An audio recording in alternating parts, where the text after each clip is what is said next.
Hello, my name is Elior. I appear here each night, not to command, not to impress, but to guide you gently through time, through thought, through the quiet places of the human mind. Some call me a storyteller, some a librarian of forgotten truths. But really, I just love watching people grow wiser without even realizing it. If you stay with me long enough, I'll make you smarter, one peaceful night at a time. Before we begin, may I ask for a small favor? If these stories bring you calm, if you feel a little more connected, a little more curious, please subscribe, leave a like, and tap the bell. It helps me stay close each evening with one more story worth sleeping to. Now let me ask you something. What if the people who changed the world the most never held power? What if they didn't shout, but whispered? Tonight, we'll meet them. Leonardo da Vinci, Nikola Tesla, Anne Frank, Frida Kahlo, Mahatma Gandhi. No armies, no crowns, just ideas, and the courage to follow them. So make yourself comfortable. Let your thoughts soften, and come with me into the lives of those who shaped history quietly.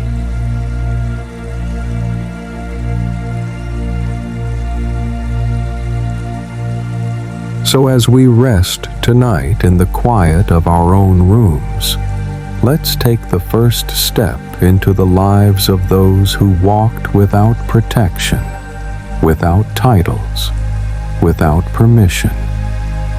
Let's begin not with a biography, but with a question. What does it mean to change the world without ever holding power? What does it mean to shape the world without armies, without wealth, without official titles or political reach? This question might seem strange at first, because when we think of influence, we so often think of leaders, presidents, monarchs, generals, rulers in marble halls or at grand podiums. But history, when we look more closely, tells a different story. It whispers of people whose names were once unknown, people who were not born to lead, who had no institutions behind them, who were never meant to be remembered. And yet, here we are, still saying their names. Because true influence is not always loud. It does not always wear medals or make declarations.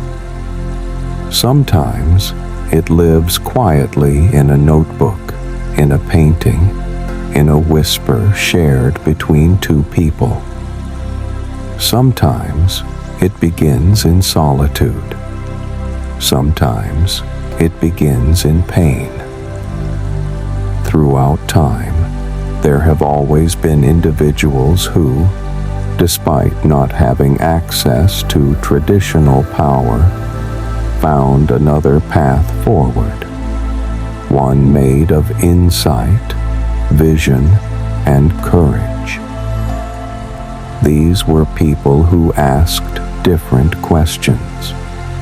who saw what others missed, who refused to follow simply because everyone else was following.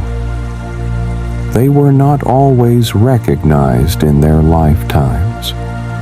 In fact, many of them were misunderstood, ignored, dismissed.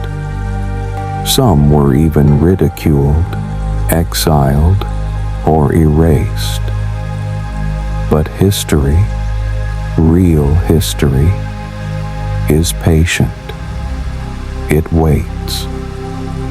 And when it listens again, it often finds that the loudest truth came from the softest voice. To understand the power of the powerless, we must reframe our idea of what power really is. Is it the ability to command others, to enforce decisions, to win a war or pass a law? Or is it the ability to reach hearts, to shift minds, to plant ideas so strong they keep growing long after the person is gone? In this lecture, we will walk through the lives of 5 extraordinary individuals. Each of them was, in many ways, alone. Not because they wanted to be, but because the world did not know what to do with them. They had no armies behind them, no fortune, no formal role in government. They could not order the world to change, but they changed it anyway. Leonardo da Vinci, with his endless notebooks and sleepless mind. Nikola Tesla, chasing dreams of light and energy. Mahatma Gandhi, choosing peace over violence in the face of oppression. Frida Kahlo, turning pain into color.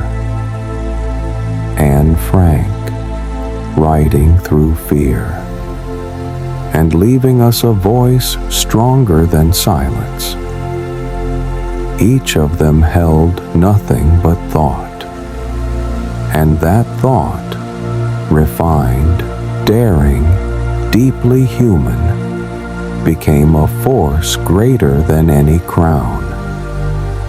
The world around them didn't always understand. Often, it pushed them aside. But the beauty of their lives was that they kept going, not because they were certain, but because they believed there was something worth expressing, something worth building, something worth remembering. And that is a different kind of power, not the kind that demands, but the kind that invites, not the kind that dominates, but the kind that transforms. It does not seek control. It seeks meaning, connection, possibility. So tonight, as we begin, let's remember this. You do not need a throne to make a difference. You do not need permission to create beauty. You do not need a title to carry truth. Some of the most powerful people in human history were never called powerful at all. They were simply alive, deeply, vividly, courageously alive. And that was enough. So now that we've remembered that true influence doesn't always come from above, let us look closer at those who stood at the edges, not because they chose to be outsiders, but because the world placed them there. And sometimes, that's exactly where new ideas are born. Throughout history, the people who have reshaped the world often had something in common. They didn't fit. They didn't walk the usual path. They didn't dress the same, think the same, speak the same. And because of that, they were often left out. They were called strange, too quiet, too intense, too complicated, too emotional, too curious, too much. But what if that's where their power began? From childhood, many of the figures we'll meet in this lecture stood apart from their peers. Leonardo da Vinci, born illegitimate in a small Italian town, was not allowed to attend formal school. Nikola Tesla wandered through forests alone, speaking to birds and drawing diagrams in the dirt. Anne Frank lived behind a wall, writing to a diary because the world was too dangerous to trust. Frida Kahlo spent years in bed, trapped by her body, painting her pain with fire and grace. Gandhi was quiet, awkward, often unsure. And yet, somehow, that silence became a roar. There is a pattern here, a pattern of people who did not belong to the world as it was, and so they imagined the world as it could be. When someone is excluded, they are given a strange gift, the ability to observe, to stand at a distance, to ask questions that those inside the system never think to ask. Why is it this way?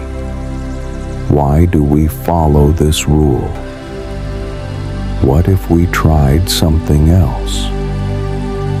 They begin to see the invisible, the cracks in the structure, the beauty that is overlooked, the suffering no one mentions.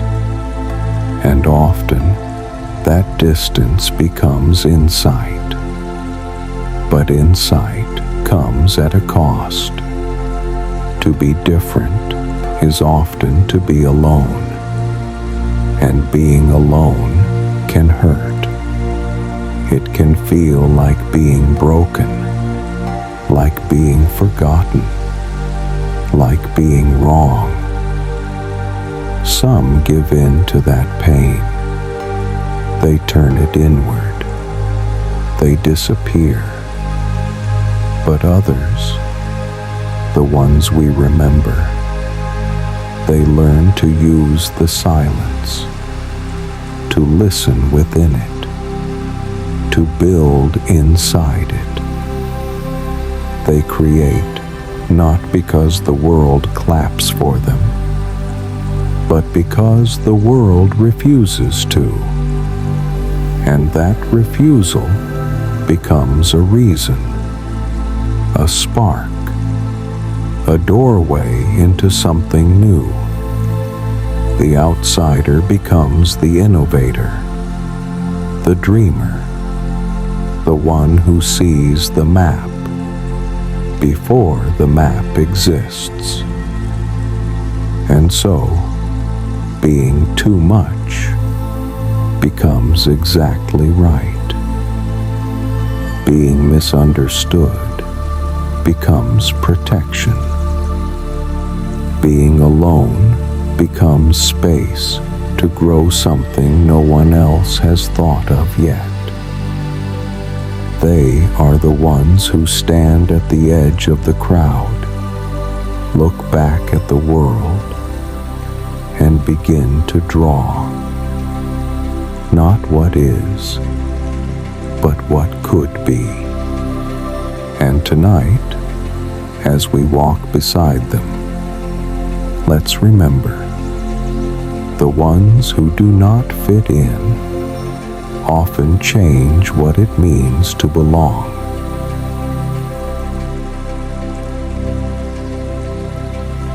So let us begin with the one who saw everything, not through power, but through wonder. He held no title of king, no seat in parliament, no army behind him. Only a pen, a brush, a mind that would not rest. He was not just a man of his time. He was a mind that belonged to every century, and he walked mostly alone. Imagine a child watching the way water flows over a stone. He does not just see it. He wonders what moves it. He begins to sketch it. Then he sketches the wing of a bird, then the muscles of a horse, then the expression on a human face caught just before it changes. This is how Leonardo da Vinci moved through the world, with eyes that asked questions no one else thought to ask. Born in the year 1452 in a small village near Florence, Leonardo was not born into wealth or nobility. He was an illegitimate child, a fact that, at the time, meant he could not attend university. He had no access to formal study of Latin, law, or science. And so, he studied everything else. He watched. He drew. He dissected birds and human bodies to understand how they moved. He filled notebook after notebook with observations, inventions, and experiments. Not for applause, but for truth.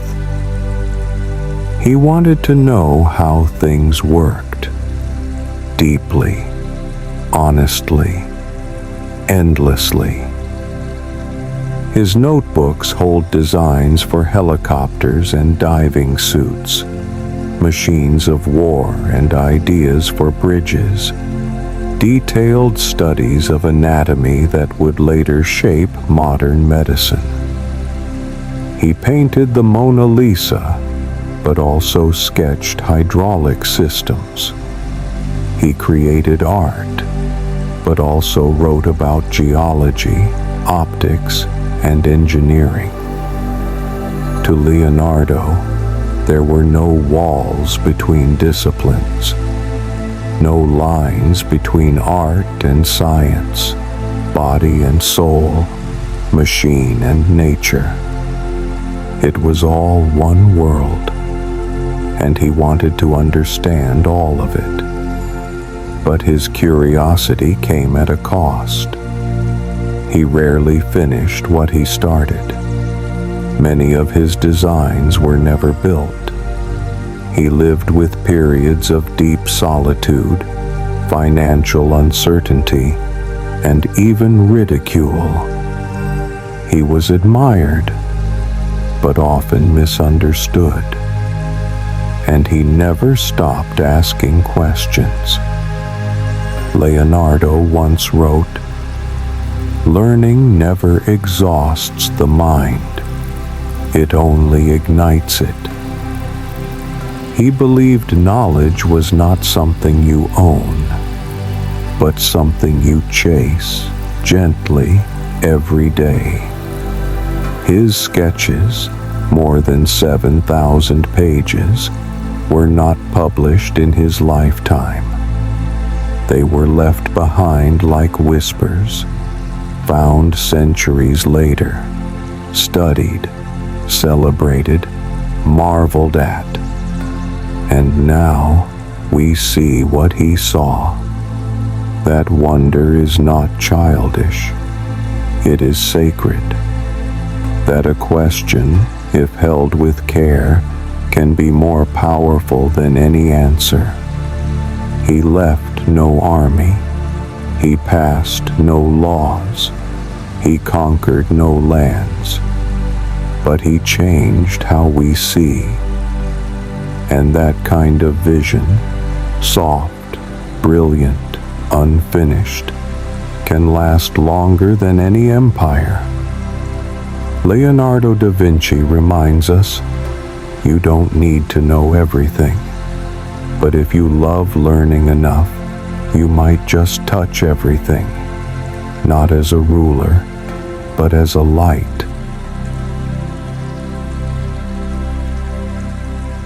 From notebooks lit by candlelight, we now move toward another kind of brilliance, one made not of paint or anatomy, but of thunder, current, and imagination. If Da Vinci looked at the world and asked why, then the man we meet now asked what if? What if light could travel without wires? What if machines could run without fuel? What if ideas alone were enough to power the world? He was born in the year 1856, in a village that no longer exists on modern maps. The son of a priest and a poet, he spoke multiple languages, memorized entire books, and often said he could see inventions fully formed in his mind before building them. Nikola Tesla was not like other children. He wasn't like other adults either. He lived in patterns of obsession. He feared germs, avoided physical contact, and barely slept. He walked alone at night, counting his steps. He worked in silence, often in complete darkness. And his thoughts, always racing, always alive, never let him rest. He came to the United States with just 4 cents in his pocket and an idea for an electric motor that didn't yet exist. He worked briefly with Thomas Edison, but their visions clashed. Where Edison believed in direct current, limited, close range, safe, Tesla dreamed of alternating current, fast, and powerful enough to light entire cities. And eventually, he was right. The world adopted Tesla's system. It became the backbone of modern electricity. The light in your home, the power behind your devices, the very hum of modern life owes a whisper to his work. But Tesla wasn't done. He dreamed of wireless energy, a world with no wires, where power passed invisibly through the air, free for all. He began building the Wardenclyffe Tower on Long Island, an enormous device meant to transmit electricity across continents. But funding collapsed. Investors pulled out, and the tower was torn down. He died in a small New York hotel room alone, with unpaid bills and a heart full of dreams. In his final years, he fed pigeons from his window. He spoke to them, He said one particular white pigeon visited him often, and when it died, he claimed he felt a light go out in his life. He never married. He never owned a house. He gave away patents. He trusted the wrong people. He vanished from public view. And yet, today, the world lights up with his name. Tesla coils, Tesla units, Tesla cars. He did not build an empire. He did not win fortune or fame in his lifetime, but he dreamed. He dared to think beyond what was known. He dared to imagine energy, not as something sold, but as something shared. And even now, his story reminds us, being misunderstood does not mean being wrong. Being alone does not mean being lost. And even the most brilliant minds may walk through darkness before the world learns to see their light. Nikola Tesla was not a ruler, but he gave us the power to see in the dark. From the quiet hum of machines and forgotten wires, we now step barefoot into the story of a man who never lifted a weapon, yet managed to shake an empire. He didn't raise his voice, he didn't command armies, and yet his presence felt like gravity, gentle, steady, and impossible to ignore. Born in 1869 in the Indian coastal town of Porbandar, Mohandas Gandhi was a shy and quiet child, nervous in crowds, afraid of the dark, soft-spoken even in his own home. No one imagined that this boy would one day lead a revolution. He wasn't fierce or loud. He didn't seek attention, but he listened. He read. He watched. And when he spoke, his words moved like water, slow, deliberate, thoughtful. He went to London to study law and wore Western clothes, hoping to belong. But the world didn't accept him. In South Africa, he was thrown off a train for sitting in the wrong section, even though he held a valid ticket. That moment changed him. It opened his eyes to a deeper injustice, not just personal, but structural. From that point, Gandhi chose to resist, not with anger, but with a method he called satyagraha, or truth force. It was a philosophy of nonviolent protest, of standing firm without hatred. He believed in peaceful resistance, in suffering if necessary, but never causing harm. When the British enforced unfair laws in India, Gandhi responded with salt. He walked over 200 miles to collect it from the sea, a quiet, illegal act that sparked global attention. When he was arrested, he did not resist. When he was beaten, he did not fight back. When he fasted, the world watched in silence. He wore no crown. He led no army. And yet people followed him by the thousands, not because they were ordered to, but because he reminded them of who they were. He lived simply, in a small room, spinning his own cloth, eating basic food. No luxuries, no protection, no armor. And yet, Gandhi became one of the most powerful individuals the world has ever known.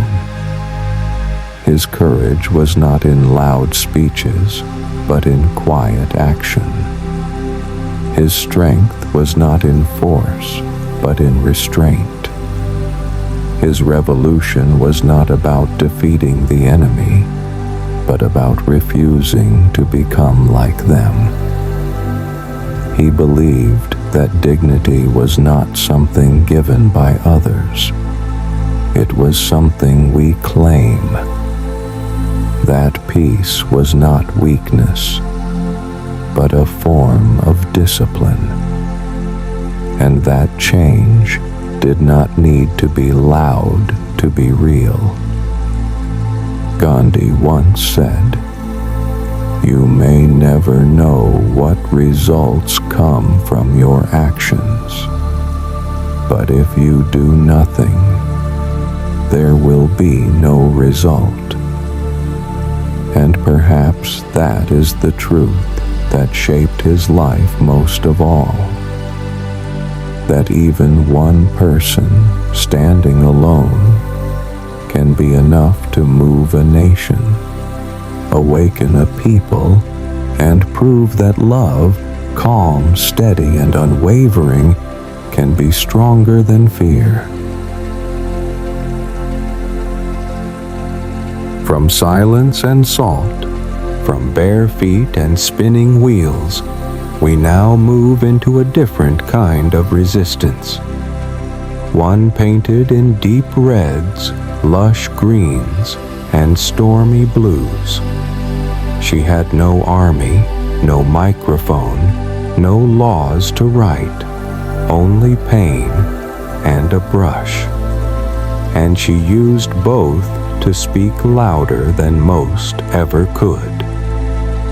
Frida Kahlo was born in the year 1907 in a small blue house on the outskirts of Mexico City.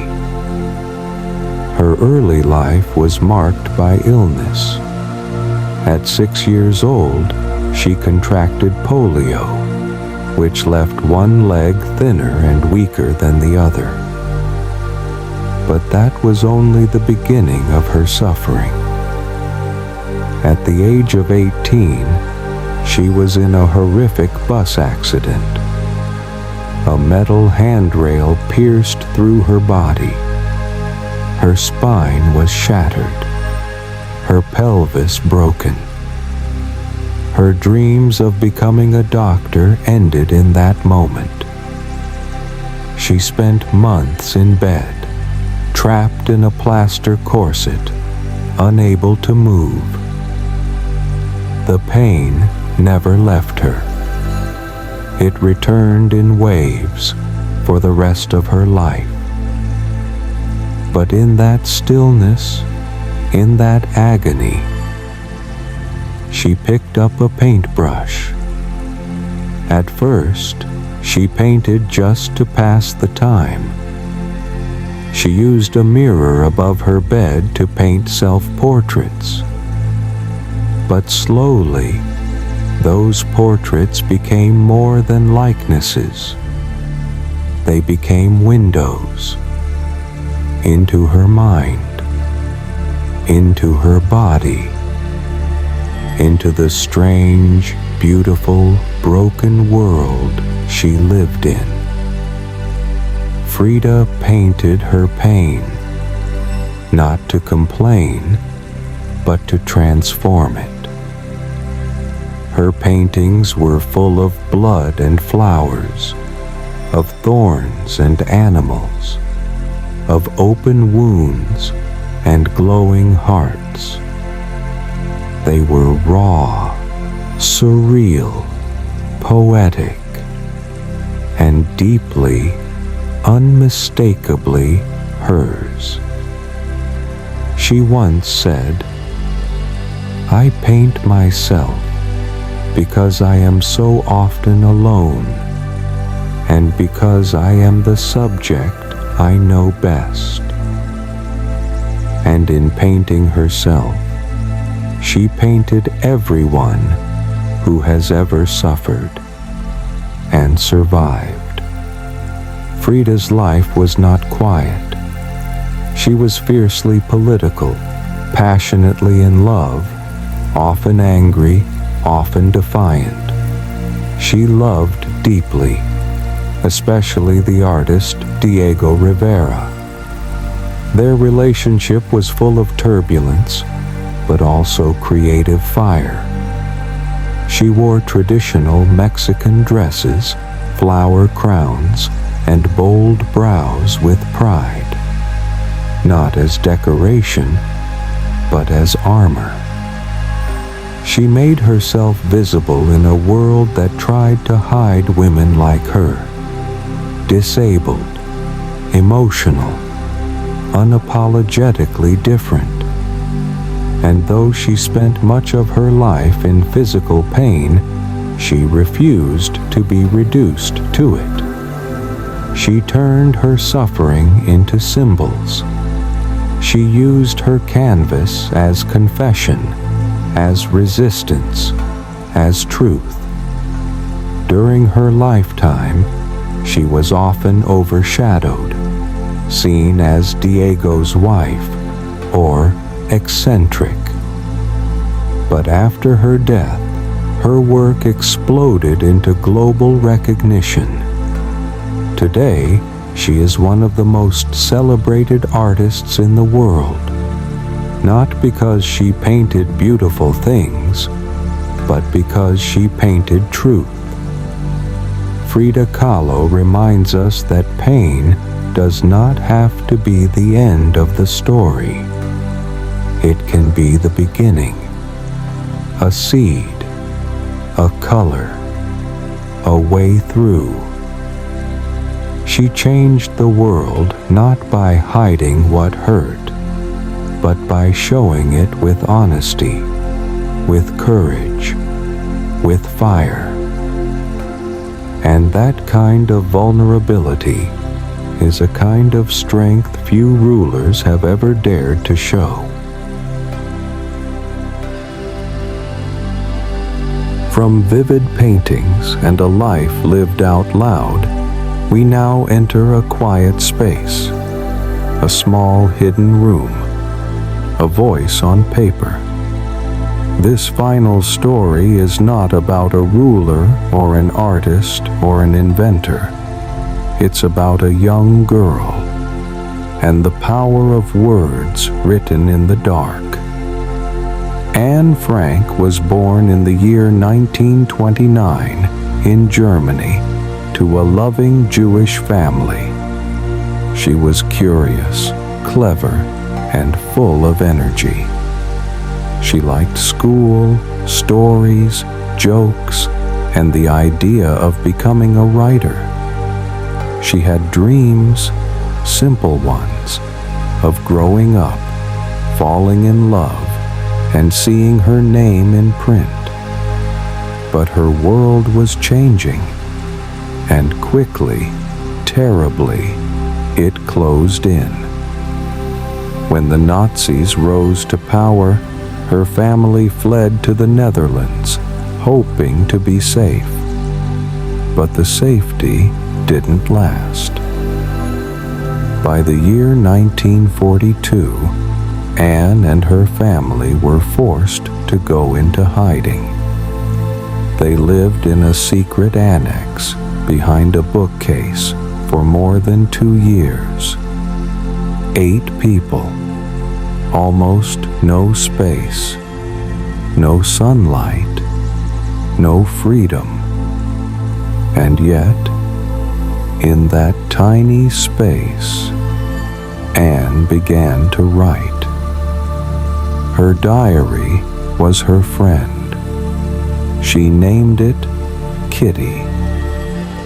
In its pages, she recorded her thoughts, her fears, her boredom, her laughter, her questions about life, her frustrations, and her hope.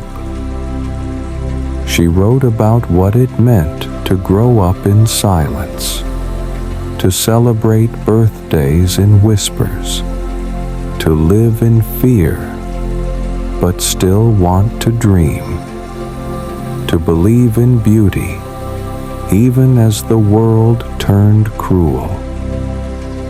Anne's writing was honest, often funny, sometimes angry, always human. She did not pretend to be perfect. She did not try to be wise. She just wrote what she felt. And somehow, through that honesty, she became a symbol of millions. In August of 1944, the annex was discovered. Anne and her family were taken.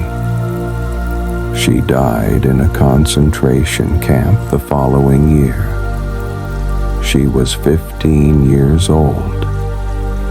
She never saw her words published.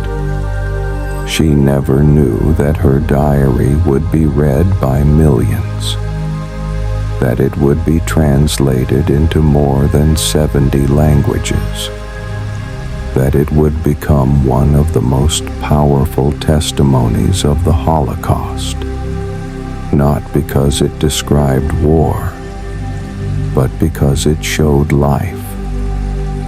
A teenager with thoughts, jokes, crushes, dreams, and behind all of it, a quiet strength. Anne once wrote, "I still believe, in spite of everything, that people are truly good at heart." Those words are more than hope. They are bravery. To believe in goodness when surrounded by cruelty is a kind of defiance. Anne Frank did not lead an army. She did not hold power. But her voice, written by candlelight in a hidden room, has outlived dictators, destruction, and decades. It reminds us that even in the darkest moments, truth matters. Words matter. And no one is too small to make an impact.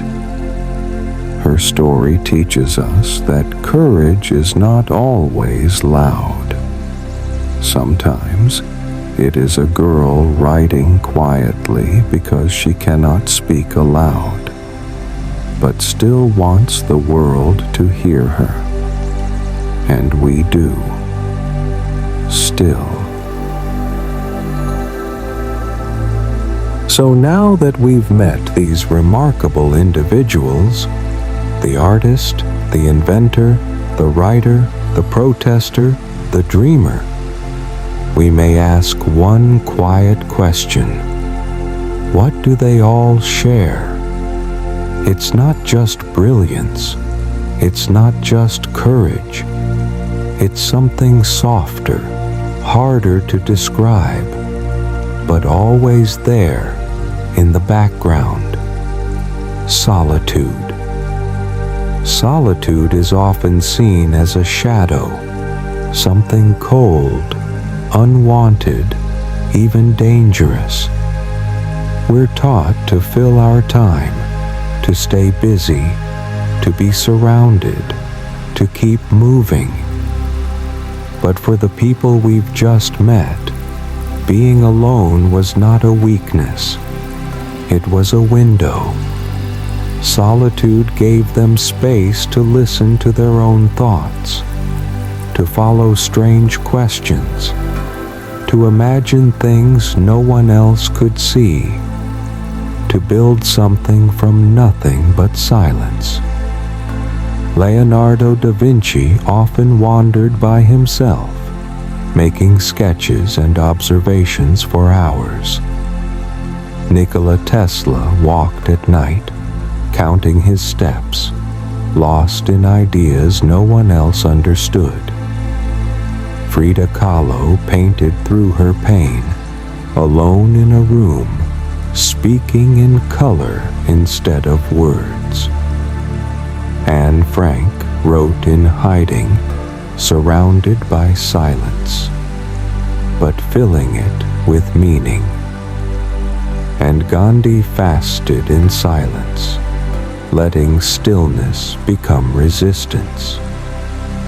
For them, solitude was not the absence of the world.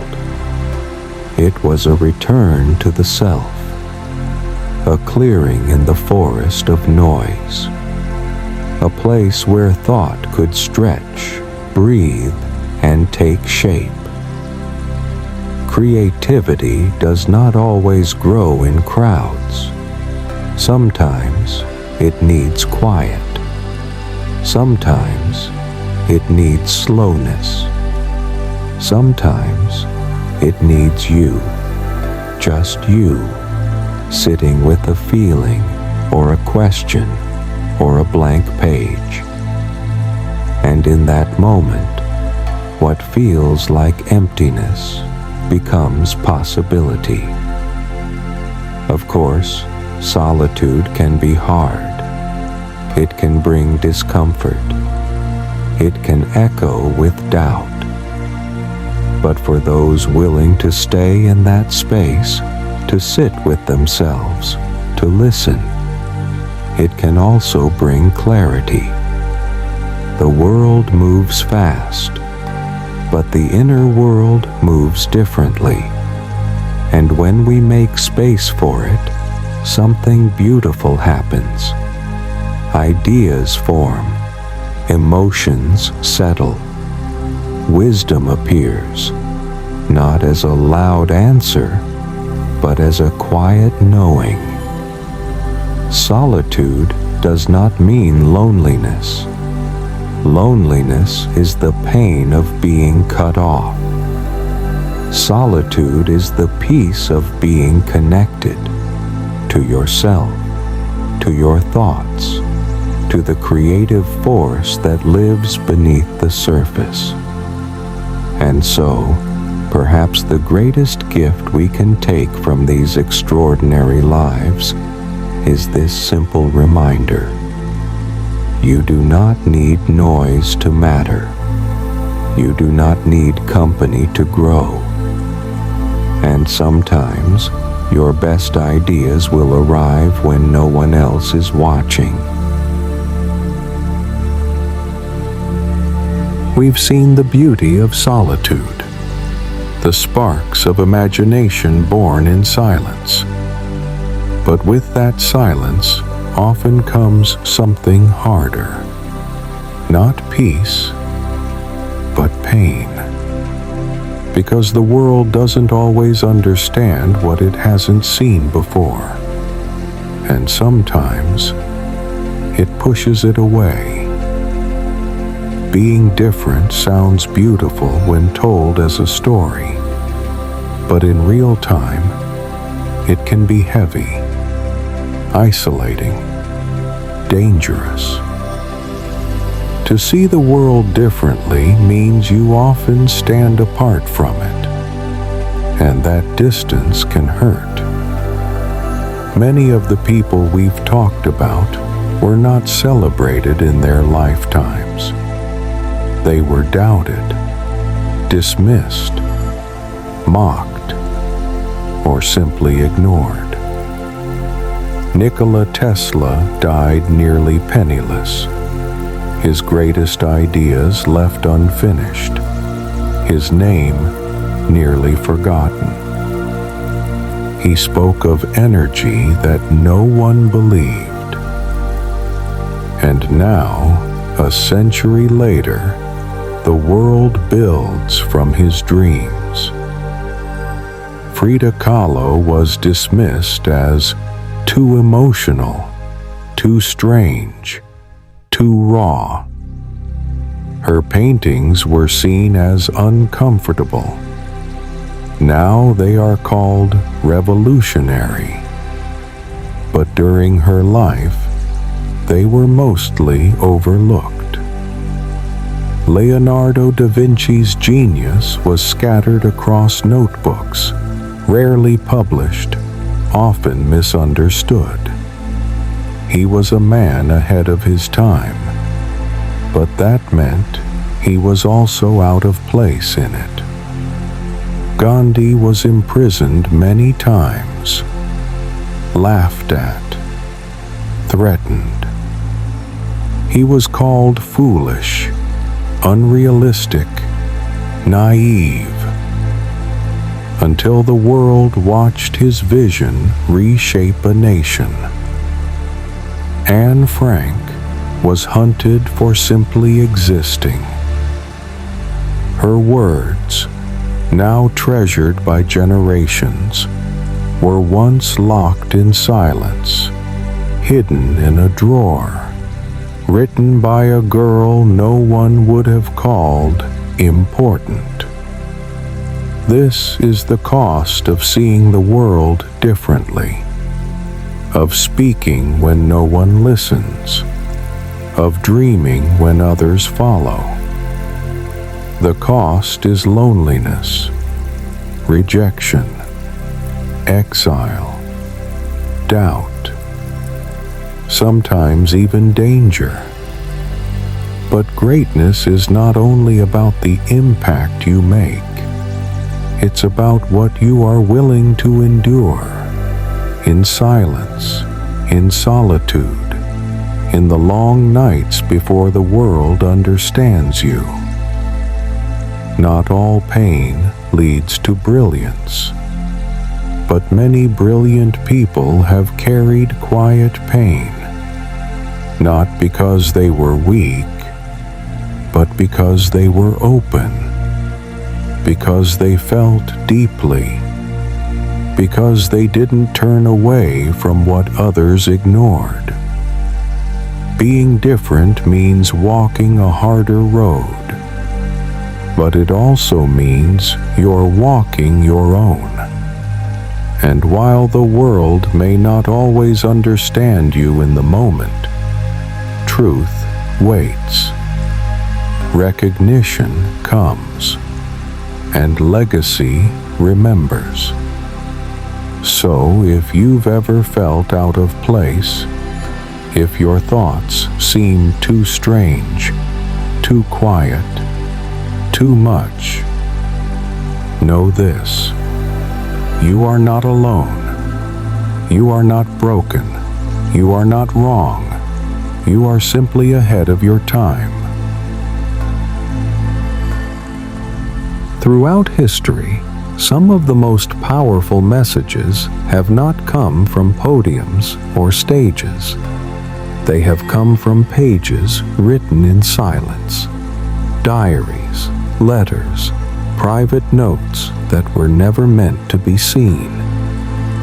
These writings began in solitude, not to influence the world, but to make sense of it.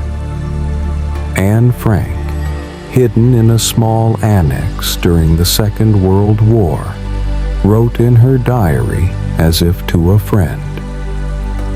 She was not trying to be wise or historic. She was simply trying to survive, to understand her changing world. Yet her words, filled with honesty and emotion, have become one of the most important testimonies of the 20th century. Frida Kahlo, living with constant pain, filled her notebooks with drawings, thoughts, poetry, and raw emotion. Her journals reveal a woman who was not just an artist, but a human being trying to hold her identity together through color and truth. Leonardo da Vinci, centuries earlier, wrote thousands of pages filled with sketches, questions, riddles, and observations. He never intended them to be published. They were for himself.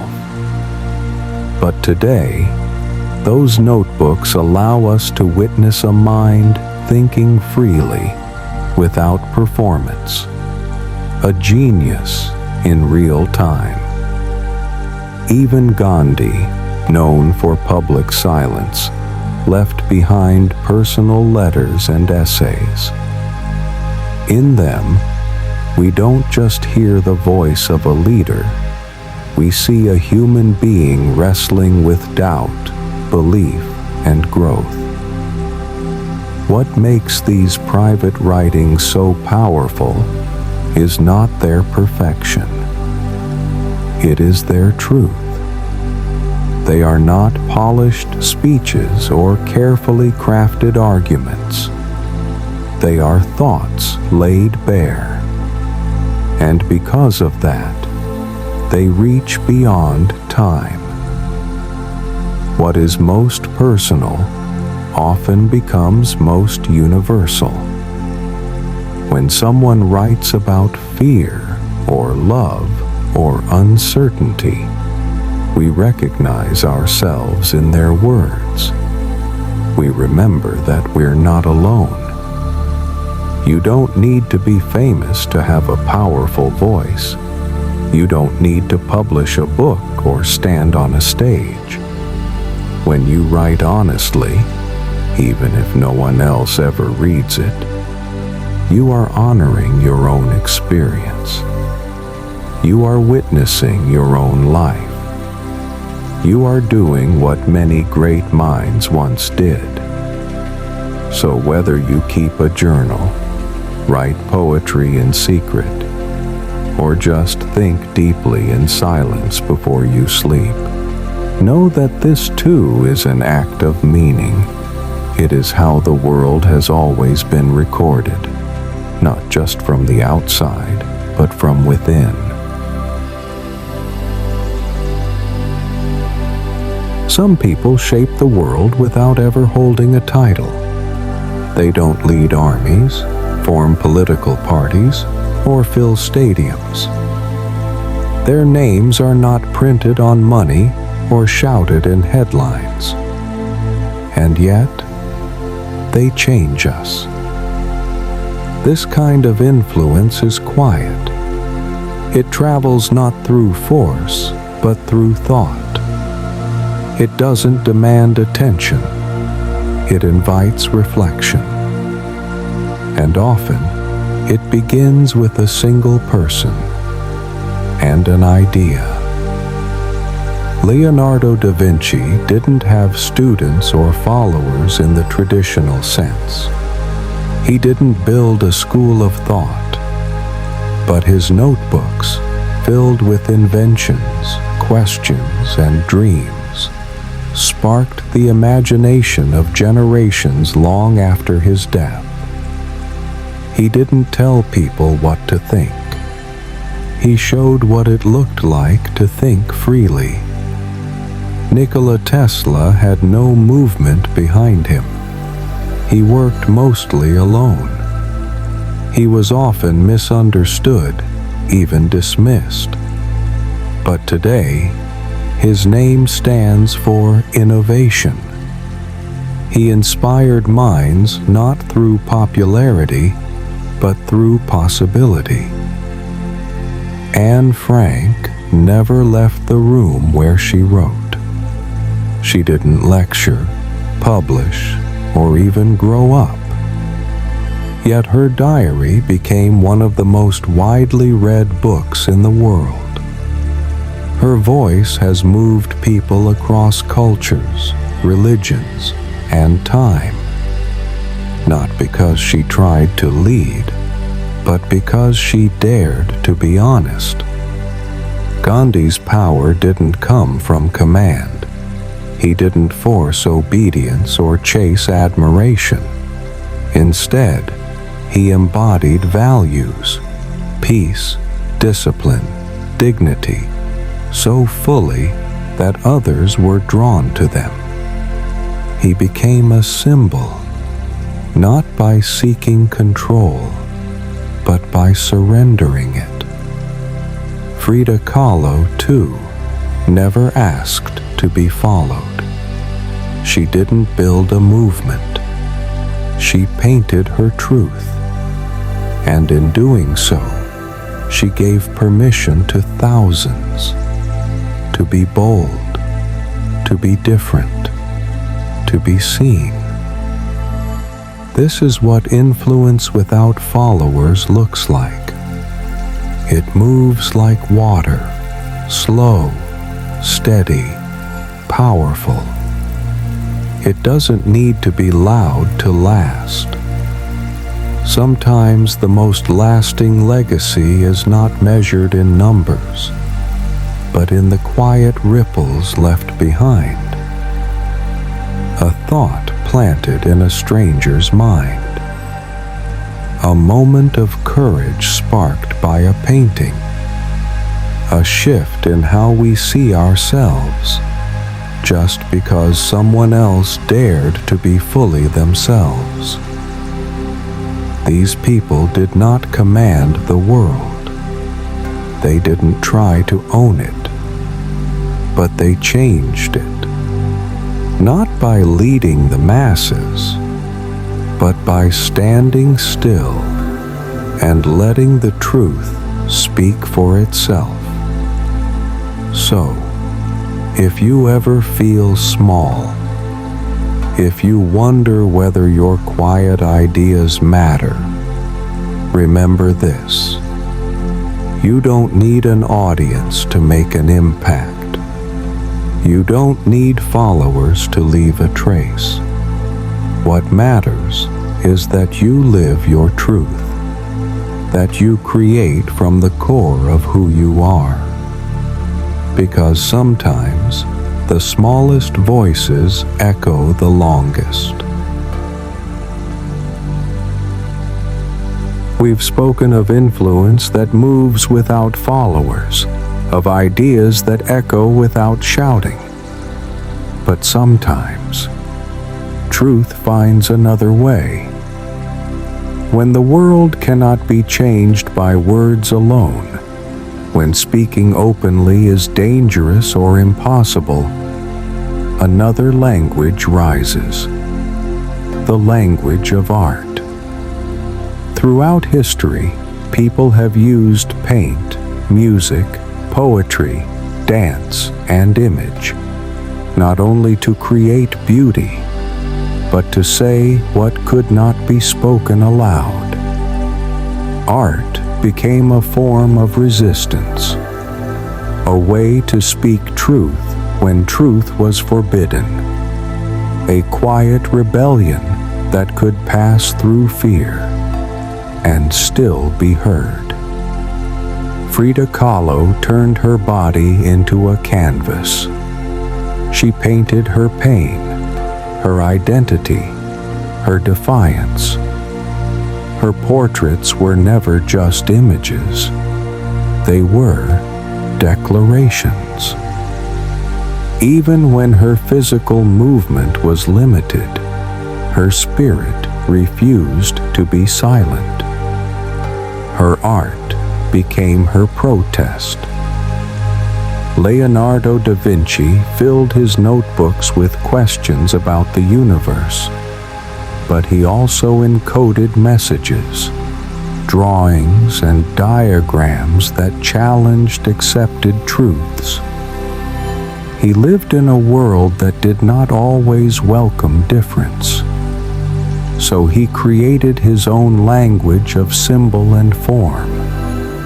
His protest was not loud, but it endured. Gandhi's resistance used no weapons, but it did use rhythm. Marches, gestures, carefully chosen clothes. He wove meaning into action, and in doing so, turned daily life into performance. A statement, a poem of dignity. Anne Frank's writing was her protest. Her diary was not angry or loud, but it was truthful. And in a world built on lies and terror, truth becomes the strongest defiance of all. To write honestly when everything encourages silence, that is courage. And Nikola Tesla, his inventions, his visions, they defied what people believed was possible. He didn't paint or sing, but his protest was imagination. He refused to accept the limits others gave him. His creativity was his rebellion. Art is not just expression. It is survival. It is how people speak when their voices are taken. It is how we preserve memory, identity, and hope. A painting can say what politics cannot. A song can travel where speeches cannot go. A symbol can pass through borders and languages and reach the human heart.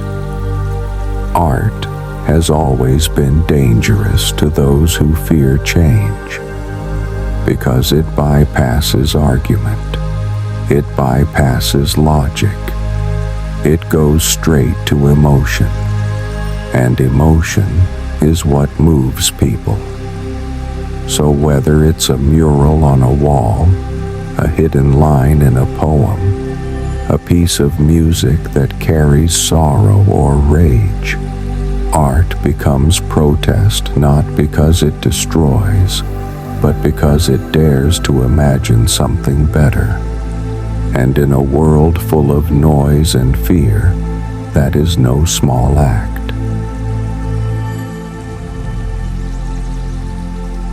After seeing how art can resist, how quiet voices can echo across centuries, we begin to notice something else. A pattern. A quiet truth that challenges what we've always been told. That to change the world, you must hold power. But is that really true? History often celebrates the loudest figures, the generals, kings, conquerors.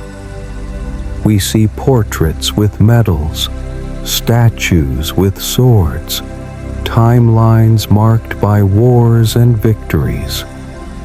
Power looks like control, like command, like dominance. But that view leaves so much out, because for every ruler remembered in books, there were quiet minds shaping what came next. For every headline, a whisper that made it possible. And often, the most powerful forces did not wear crowns, did not give orders, did not even speak loudly. Frida Kahlo never led a movement. She didn't write manifestos. She didn't command others. But her art continues to speak of resilience, of identity, of courage without aggression. She reshaped what it meant to be seen, not with might, but with presence. Anne Frank never held power in the world outside her hiding place. She was young, without protection, without a voice in the public sphere.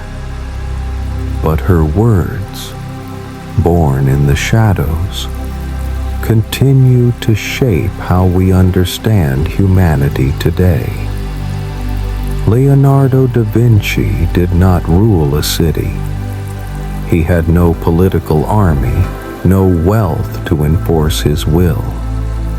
And yet, his questions, his sketches, his curiosity, they live on in science, in art, in invention. Even Gandhi, who became a national figure, rejected conventional power. He did not build a political machine. He refused violence. He lived simply. He didn't need to dominate, because his strength came from within. There is a myth that tells us we must be loud to matter, that we must take control to lead. But this myth forgets what influence really is. Influence is not about forcing change. It's about inviting it, about showing what's possible simply by being it. Some of the most lasting change doesn't begin with authority, but with example. The soft voice, the quiet stand, the small act of truth that ripples outward. Power can build empires, but presence, authentic, grounded, humble presence, can build something even stronger. Trust, connection, legacy. So if you've ever felt that you're too small, too soft, too quiet to matter, remember this. The world was not only shaped by those who ruled it, it was shaped by those who refused to disappear, who lived honestly, who stood for something, even if no one stood beside them. And maybe true power is not about how many people follow you, but about how deeply you follow your own truth. We've now spent time with people who changed the world quietly. They didn't lead armies. They didn't rule nations. They weren't always seen or celebrated in their own time. And yet, we still remember them. We still speak their names. We still feel their influence. But how is that possible? When powerful people leave, they often leave behind systems, monuments, or titles written in stone. But those who shaped the world in softer ways, they leave something else entirely. They leave behind an echo, a lasting presence that doesn't shout, but stays. This kind of legacy is subtle. You may not notice it at first. It lives in the quiet moments, in how you treat someone, in the way you pause before judging, in a private decision made with honesty, not applause. Anne Frank never knew what her diary would become.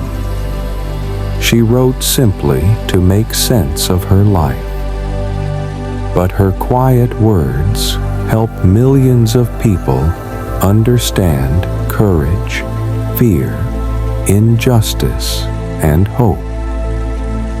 Frida Kahlo painted her truth, not for museums, but for herself. Now her image appears around the world, not just as art, but as a symbol of resilience and self-expression. Leonardo da Vinci left behind pages filled with questions and sketches. But what survived isn't just what he drew, it's how he thought. His curiosity still inspires people who want to build, invent, and imagine. Gandhi chose silence and peace over power and control. And now, every peaceful protest, every act of nonviolent resistance carries a piece of his example. Even Nikola Tesla, who was misunderstood in his time, has become a symbol of vision and innovation. His work lives on in the very energy systems we use today. What these people gave us was more than history. They gave us a way of thinking, a way of being, a reminder that you don't have to be loud to be lasting, that you don't have to be seen to be felt. Their legacy is not just in books or statues, it's in how we act, how we live, how we dare to be more fully ourselves, just because they once did. So when we speak their names, we're not just remembering the past. We're continuing something. We're carrying forward the rhythm they began, a way of moving through the world with quiet purpose, with steady truth, with gentle strength. That is what they left behind. And now, it lives in us. Now that we've walked through so many lives of artists, thinkers, rebels, and dreamers, we begin to see a pattern, not in their titles, not in their fame, but in something quieter, something deeper. They were not great because they ruled. They were not remembered because they conquered. They are remembered because they stayed true to something within themselves, even when it was difficult, even when no one was watching. Greatness is often described as power, but that's not the only kind. There is also the greatness of restraint, of honesty, of kindness without recognition, of staying curious, even when others have stopped asking questions. You don't need a crown to lead. You don't need applause to matter. You don't need millions of followers to shape a life. Sometimes, just by staying true to what you believe, you change more than you ever realize. Leonardo didn't wait for approval to draw what he imagined. Frida didn't ask permission to be fully herself. Anne wrote without knowing if anyone would ever read. Tesla kept inventing in silence. Gandhi chose peace, even when the world expected violence. They each shaped the world, not by force, but by example. And that possibility is still open to you. You can be thoughtful in a loud world. You can be honest in a time of masks. You can move with care, create with depth, and leave behind an echo that others feel, even if they never know your name. Because real change often begins in quiet places, in how we speak to someone, in how we carry pain with grace, in how we protect joy, when the world feels heavy. And so, as you rest now, know this: you are enough. You are capable of shaping your own path. You don't need a throne. You only need the courage to keep listening to yourself. The world will not always notice, but the world will feel it. One act of kindness, one idea, one small, steady truth. That's how the quiet ones change everything. So, breathe deeply. Let this day go, and let these stories stay with you, not as instructions, but as reminders. You can shape the world softly. Good night, and never stop learning who you are.